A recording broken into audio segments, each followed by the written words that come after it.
You're welcome back, and we begin the news review. And with me this morning is CEO of the Ghana Library Authority, Mr. Siao, and also the NPP aspirant for Nsawam Edwidjiri. You're welcome, Mr. Siao, to the AM show.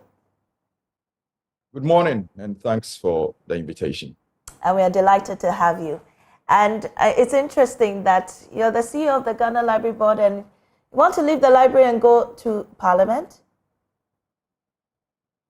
Thank you. Ghana Library Authority, of course, is doing as it's supposed to do for the people of Ghana. The mandate of the Ghana Library Authority, as we've known over the last 73 years, has been to be able to establish, maintain, manage, and equip public library. In doing so, we are trying to connect Ghanaians to relevant knowledge resources. That, of course, helps to uplift the knowledge of our people. And for 2023, it's been an exciting moment for the Ghana Library Authority, increasing the number of libraries across the country from just 107 at the beginning of the year to now 127 public libraries across the country, increasing the number of book stock on the shelves of public library from just 349,000 as at 2017 to now over 1.4 million books on the shelves of public libraries in Ghana, introducing a digital platform that has been curated with a lot of knowledge resources that for now, wherever you are located in the Republic of Ghana, within the geographical location of Ghana, you can actually download the Ghana Library app from Play Store, App Store, and of course, have access to content that we have curated on the platform. And these are some of the really relevant innovations that we've introduced to be able to make sure that even if we do not have a static library presence, the people of Ghana can have, through digital means, access to knowledge. So in practice, we've actually brought libraries into the bedrooms and halls and workplaces of the Ghanaian. And that's what really we aspire to do for the people of Ghana. Of course, going into 2024, which I believe you will probably want to know more about what our plans and strategies are, of course, to continue to make sure that we work as hard as possible to increase the number of people visiting the libraries in Ghana. Just about 6 years ago, we had only less than 400,000 people visiting public libraries in Ghana. Today, as at the end of last year, of 2023, we've managed to increase it to over 1.5 million people. Of course, for 2024, we aspire to do over 2 million. Interesting, Mr. Siao. If you would hear me out a little bit, I mean, I know you're aspiring to become the, go to Parliament. Already, you sound like you're on a campaign podium. But let's tone down a little bit. I just wanted to know from you. Let's talk about your aspirations. I mean, how has been 2023 for you? Not for the library. I mean, for you personally, how did you even enter into the new year? I haven't even wished you a happy new year yet. Happy new year to you this year. How's it been for you? And happy new year to you and your viewers. 2023. Good for me. It's been an exciting moment, taking the decision to be part of the political processes, of course, publicly in Ghana, of course, going up to my constituency and getting the people to know that I am for them and I stand with them, talking to our polling station executives across the length and breadth of the constituency has been one of the really exciting moments for us, listening to their needs and also listening to aspiration and the transformation they want to see in the Nsawam Edwidjiri constituency, and encouraging me, meeting the chiefs and encouraging me that, you know what, Hayford, we believe that you are the right choice for us to represent us in Parliament, to go out there and lobby for development, bring in investors that will create jobs for our people, which really should be the core work of just not sitting in Parliament and passing laws, but lobbying and bringing investors into the community so that our young people can get a lot of jobs to do. So I am really privileged for the opportunity that people of Nsawam Edwidjiri are giving to me to participate in the political processes on the ticket of the New Patriotic Party. I think we can delve right into it. So we'll be starting with our online portals. Obviously, we'll go to My Joy Online first. And I'd like to start with this story. New taxes, government has introduced new taxes. And it says that new taxes can lead to hardship. This is from a lecturer, a senior lecturer at the University of Cape Coast, Dr. Seyram Kawo, who is raising concerns. And this will actually lead our main discussions for today. But I want to hear your views on this. Dr. Seyram Kawo has raised concerns about the impact of the introduction of the new taxes on businesses and individuals. And according to him, although government intends to generate more revenue to develop the nation, citizens will be at the receiving end if the wrong tax measures are introduced. And this, he said, could potentially collapse many business. Mr. Siao, from your point of view, I'm sure you pay taxes, and you're also aware of the new taxes that government is bringing in. And first of all, I want to know how this is going to affect your income. Personally, I'm not too sure how introduction of new taxes is going to affect my income. I need to check. I need to first receive my first salary and see the effect of these new taxes on my personal income. But be as it may, Ghana cannot continue to develop on borrowing from outside the shores of this country. Ghana can be developed by the people of Ghana. A lot of us has expressed optimism about the Ghanaian being able to take control of their destiny and being able to transform our own country. We often criticize the invasion of our country by traders from outside our borders. And we have all been lamenting on the need for us to protect our country and develop our country. And so for me, one of the critical pillars of developing our country is to be able to gather as much taxes as possible. But you need to be able to understand how does a government increase its revenue without necessarily creating a burden or reducing the income or the disposable income of the citizen. And once we are able to analyze and we are able to understand that, indeed, the introduction of these taxes are really targeted at groups of people or groups of businesses, that does not necessarily affect the ordinary Ghanaian. Even if it does, what has been the safety net that has been created within the budget for these vulnerable population that might be hardly hit by the introduction of these new taxes? Of course, whatever the situation might be, what we all have to agree as citizens is that we cannot continue to borrow to develop our country. And that as Ghanaian, we must support our government to be able to mobilize as much resources from within. If we are able to agree on that principle, then we can come back to the table and look at the sectors that we believe that when there are increased taxes, when we are able to levy taxes on these sectors, we can be able to accumulate enough revenue to support the development of this country. And I believe that the government of Ghana, of course, does not intend to burden its citizens with unnecessary taxes. These taxes are targeted, and these taxes, we believe, should be supported by all Ghanaians. The fact that somebody is criticizing the introduction of taxes, of course, the literature will tell you that business to be able to expand or the introduction of taxes will reduce the disposable income of people and that they will not be able to spend. These are literature matters. But when it comes to practicality of the impact of generating revenue by government is able to invest in infrastructure. We are talking about schools under trees. But how does government fix those if it is not able to increase taxes? Hello, you want to talk? But Mr. Siao, I mean, it's interesting that you put it in this perspective because, yes, government is trying to raise revenue to develop.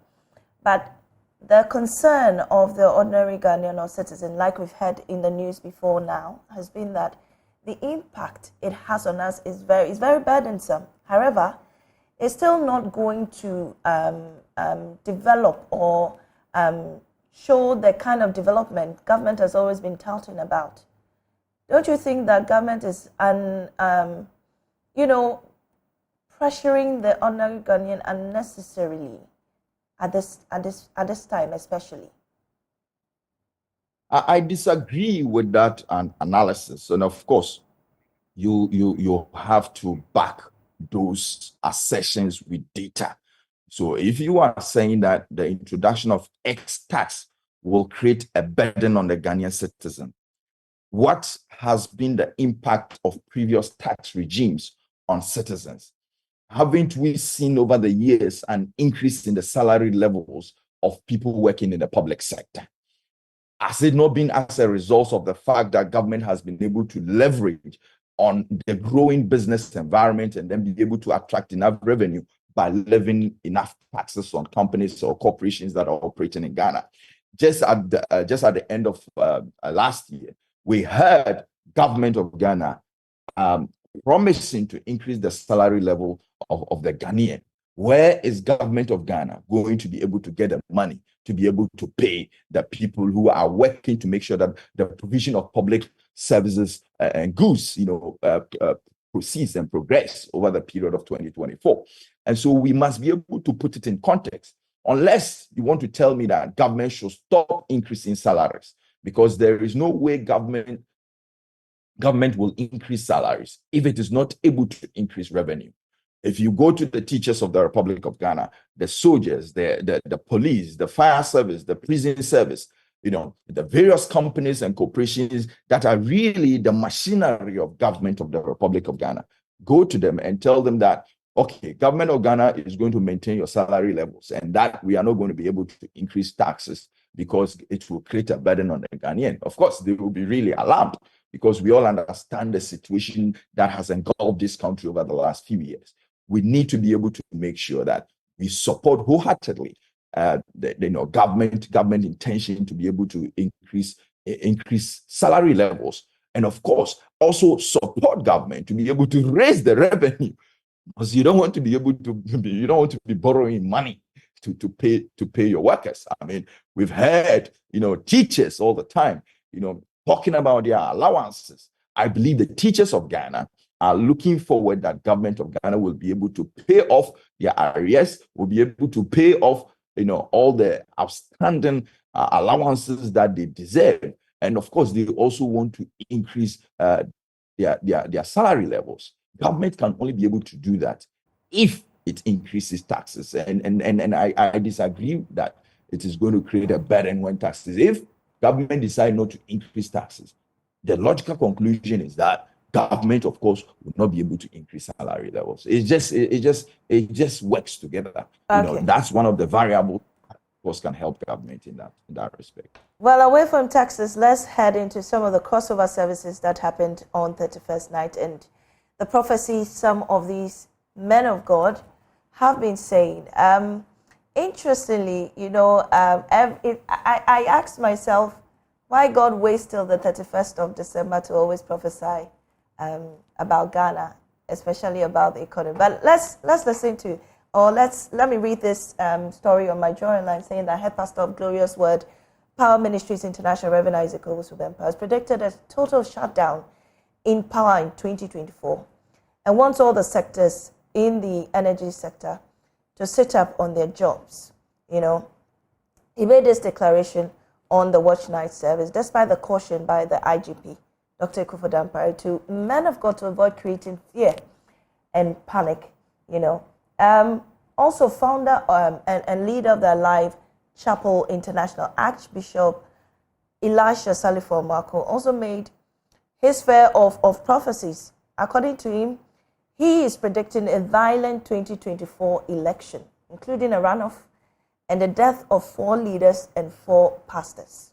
And Nigel Gazy of the Prophetic Hill Chapel, founder, also declared the opposition NDC as winner for the 2024 general election. Mr. Siao, first of all, what do you make of men of God Prophet, briefly, what do you make of men of God prophesying on 31st night, especially about the economy? And I mean, your views on the issues about the energy sector, the election, and also about Nigel Gacy saying that the NDC is going to win. Well, I'm a Christian and I believe in prophecy and I believe that God reveals to redeem. So the prophets or the men of God are just telling us what they are saying in 2024. And as a Christian, all you have to do is to pray about it so that God will intervene and that all that is being said might not happen. And so we as Christians, I mean, if you believe in prophecy and you believe that God reveals to redeem, then of course your assurance is that although these things have been said, if we pray about it, it will not happen. The issue of the energy sector, we all know the undisputable work that is being done by the sector minister, Dr. Matthew Poku Prempeh, and the CEOs at the energy ministry. I believe that as they are probably, some of them are Christians and probably they might believe in prophecy.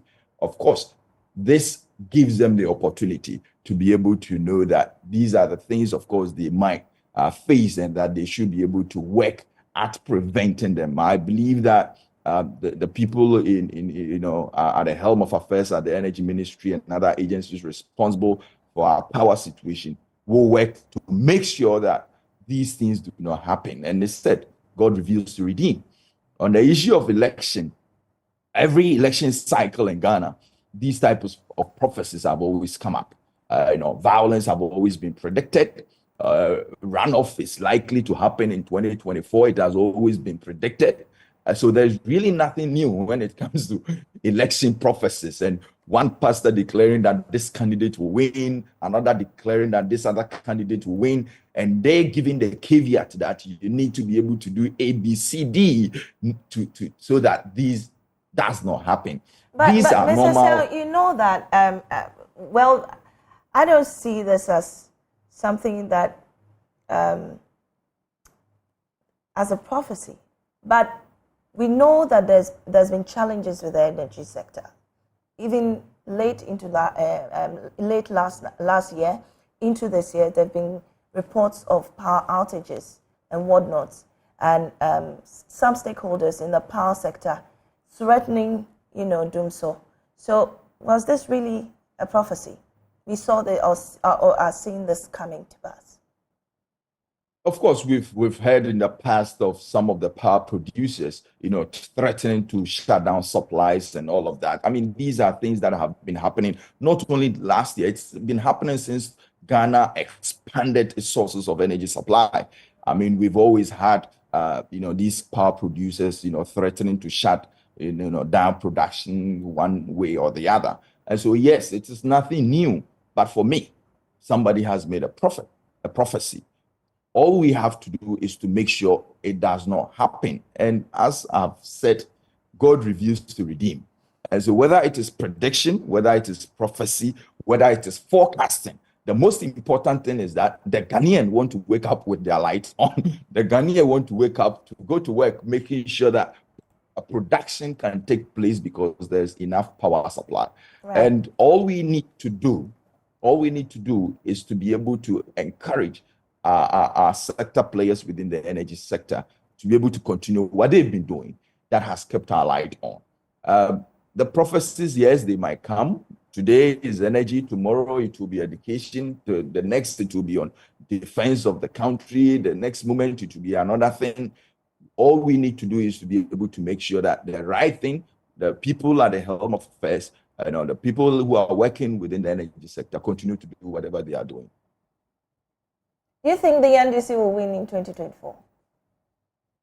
No, of course not. Dr. Mahamudu Bawumia, the candidate of the New Patriotic Party, will win overwhelmingly, and not even at a runoff. He's going to win by a one-touch victory. The people of Ghana have seen the visionary leadership of His Excellency the Vice President over the last almost 8 years of assisting His Excellency the President and Danko Akufo-Addo to manage this country. Look at where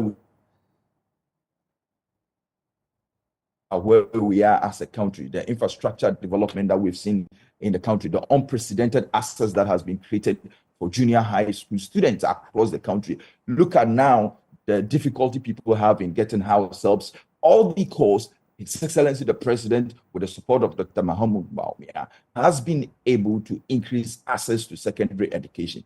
Look at now the transparency with the scholarship processes. Look at Get Fund providing enough scholarship for people to go to take up undergraduate studies. Look at the scholarship secretariat, what they are doing to be able to encourage and motivate and get a lot more people into accessing tertiary education. Look at the gross tertiary enrollment ratio that we inherited. Look at where we are now and where we are heading towards. I mean, these are fantastic,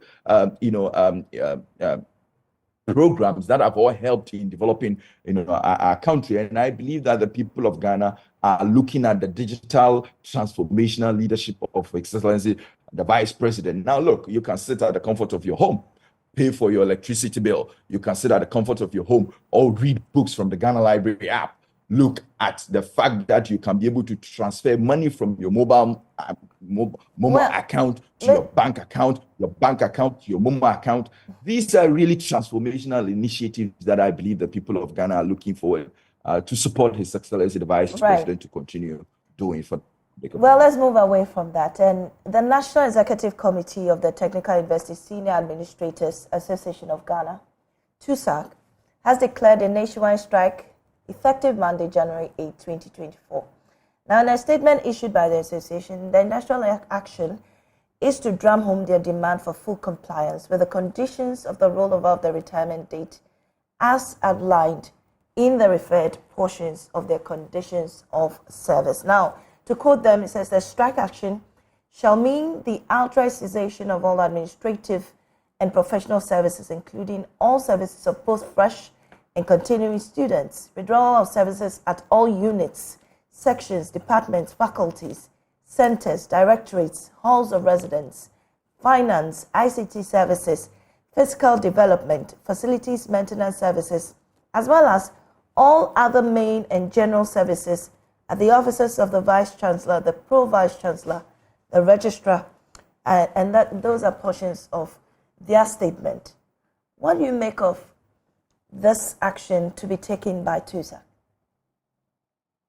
I think it's quite unfortunate to experience any form of strike by any group of people in the Republic of Ghana, because it undermines the very system that we've created to be able to support education of our young ones in our technical universities. And I believe that the leadership of the Ministry of Education will be able to sit around a table with this group of people, so that the issues that they are raising and what they are looking or they are aspiring to achieve with respect to the implementation of some key components of their conditions of service are really done. I mean, they are Ghanaian citizens who are also working to develop this country. And I believe that the leadership of the Ministry of Education, of course, Ghana Tertiary Education Commission, which I believe this technical universities falls under, will be up and doing with respect to engaging these stakeholders. We do not want to have this situation, especially entering into an election cycle where you create agitations within the labor front. And I believe that just as with from 2017 to 2020, the education front was very robust, very quiet. All issues that came up were quickly dealt with. We are trusting that in this last year of Excellency the President's reign, we do not see these agitations within the labor front. And I'm trusting that the leadership of the Ministry of Education and Ghana Tertiary Education Commission will get to work to be able to address some of these issues. I mean, as a leader of public agency, we of course have agitations within labor front, but we are all able to manage and calm tempers down and be able to address, being transparent with the people who are working with us, who are within the public service and civil service, being transparent with them about what we are doing and where we want to head to. I believe that transparency, communication will be key in being able to address some of these issues. And I am trusting that the leadership will take this up and help resolve these issues. Right, Mr. Sia, well, let's move on to the graphic online now. And you know, the Black Stars coach has named his 27-man squad for AFCON 2023. I want to hear your thoughts about that. He has revealed that the squad for 2023 in Cote d'Ivoire were notable exclusions, including Arsenal star Thomas Partey. And the official squad announced on Monday confirmed that key players like Abdul Fattah Issahaku and Abdul Babarahman will also miss the tournament. What do you make of this squad? Well, I'm really not a football fan. That's interesting. I'm more into table tennis fan. Oh, okay. But I mean, I've seen the 20-man AFCON squad that has been named, and I'm looking forward, of course, that all that Ghanaians care for is that we win a cap. No matter the stature of the players you lined up, if they do not help us to be able to win a cap and be able to create that excitement within the Ghanaian population, we all see our investment as going down the drain, and we believe that our brothers and sisters at the Ghana Football Association and managing all our teams will be up and doing and be able to win some trophies for Ghana. You can have the best of players playing for all the teams in the world. But are you confident? Are you confident in the current Black Stars team? Per their performance lately. Of course, as a Ghanaian, I believe and trust in the performance of our Black Stars. I know that they can be able to deliver. They probably, we have some of the top players. Playing around the world, we have very good players, and I'm trusting that with the solid players, individual skills set that we have, if we have the right technical support, that is able to combine and be able to utilize and be able to align them properly, position them properly, be able to guide them properly. Of course, our team will probably be the best in Africa, and I'm trusting that, I have an absolute trust and confidence in our team, and I'm hoping that they can be able to win us some cups. At the end of the day, their goal is to win us a cup, and it's not how good a player is. And so if you are able to work, if our coaches are able to bring these very talented human resources together, be able to manage them appropriately, be able to assign them their right position, be able to make the right substitute at the right time, I trust that we can be able to win some cups for the people of Ghana. Well, talking about the coach, Chris Hilton has been on for some time. Do you think he's the man to bring back the shine for the Black Stars? Well, I'm having been so much impressed with his performance, but we can, of course, look into how he's going to perform at the AFCON. Is he able to prove himself? Then, of course, I'll be one of the people supporting him to retain his job. But I think he sees this as his last opportunity, and I'm trusting that he will live up to expectation. Ghanaians have so much hope and believe in him. We hope that this tournament he will be able to prove the seemingly doubt that is, running its head, in the discourse of his performance. And so I'm hoping that things will work out for him and the team at the upcoming tournament. Interesting submissions there. Now let's go to the BBC. And there's an earthquake in Japan. The number of deaths is now at 30. And then the Japan Prime Minister, Fumio Kishida, says the quake has caused numerous casualties and extensive damage, which is really sad news in Japan. But let me ask you, referring the situation to Ghana, if something of the sort happens here, do you think we are prepared? Well, looking at the magnitude of the earthquake that has happened in Japan and the number of deaths, what it tells us as a country is that Japan probably have some really robust housing system in place. Because if you look at the magnitude and the number of deaths being recorded, that's really, really striking. And we in as much as we sympathize with the people of Japan, we also admire their ability to be able to have foresee some of these some of these happenings and been able to put in an engineering system that has guided, their development of infrastructure in their country. And for which reason, though at this high magnitude, the death toll seems to be quite low.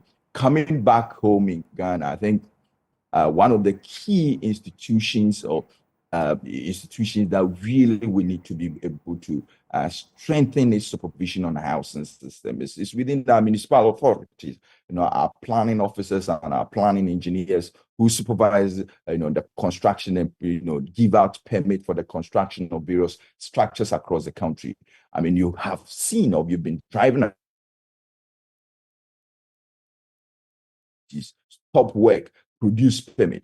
What it means is that there are constructions that are going on across the country without people even having the right permits in the first place. And it's a worrying trend. I mean, we are blessed as a country that for many years we've not really experienced a very high magnitude of any type of earthquake. I mean, we've had a few tremors here and there, but be as it may, as a country, we need to be able to make sure that our building regulations are really enforced, permit, and also scrutinizing the types of materials and the type of resources that are being combined to undertake various construction processes. I mean, because earthquake in itself, does not kill a lot of people, but it's the structures, the buildings that hit on people that kills them. And so mostly that's where the number of tolls is really worrying. And I'm believing that if the right systems are put in place, I mean, it's been many years, of going of not following building regulations in our country. And should we experience, of course, we do not pray for any of such thing to happen to our motherland, but should it happen, the question is, are we prepared? Our emergency response, how is it? How is our NADMO? How well is it equipped to be able to handle the aftermath of any type of earthquake? And I believe that as a country, as we grow, these are really critical things we need to be looking at. Our systems, those in charge of monitoring, and engaging and giving us report on various tremors and that are happening on the surface of our land. What are they up to date with the right instrument to be able to feedback the citizens and also help us in our preparation? I mean, there's been some warnings to citizens of Ghana of locations that questions are taking place, and we believe that these should really be taken serious, because these, of course, will be the high hit areas should we experience such unfortunate incidents. Right. Grateful your time, Mr. Hayford Siang, who is the CEO of the Ghana Library Authority, and also the NPP aspirant for Nsawam Edreji. But before you go, any message for your constituents? My message to the people of Nsawam Edreji, and of course the polling station executives who are really the owners of our political party, is that Hayford Siang is coming to remove intimidation and fear from the Nsawam Edreji constituency. Hayford Siang is the candidate to increase our vote for His Excellency the President, His Excellency the Vice President, and His Excellency the Vice President, Dr. Mahmoud Bawumia, who is the candidate of the NPP. I am promising that Dr. Mahmoud Bawumia can win by a margin of 10,000 votes in Nsawam Edreji. And if we vote for Hayford Siang will also be able to increase our vote experience in the parliamentary election. NDC has increased its vote by 12,000. We managed to do 7,000. We must be able to do more than what we've experienced. And Hayford Siang is the candidate to be able to bring victory to the people of Nsawam Edreji and also bring the transformational leadership that we need to be able to bring investors into Nsawam Edreji, to create more jobs, to be able to organize interventions and programs that gives opportunity both in Ghana and around the world for the people of Nsawam Edreji. And I'm praying that with your support, I will be able to finish my vetting on Friday, come back to the grounds and campaign. And also my good works will be shared with you, and you can be able to have confidence in the candidacy of Hayford Siang to take up the victory for the New Patriotic Party in Nsawam Edreji. Thank you very much for all the support you've provided for my candidature. Thank you very much. And thank you too for giving us your time. You're still watching the AM show. We have interesting discussions for you including a conversation on taxes and some financial tips. We'll be right back.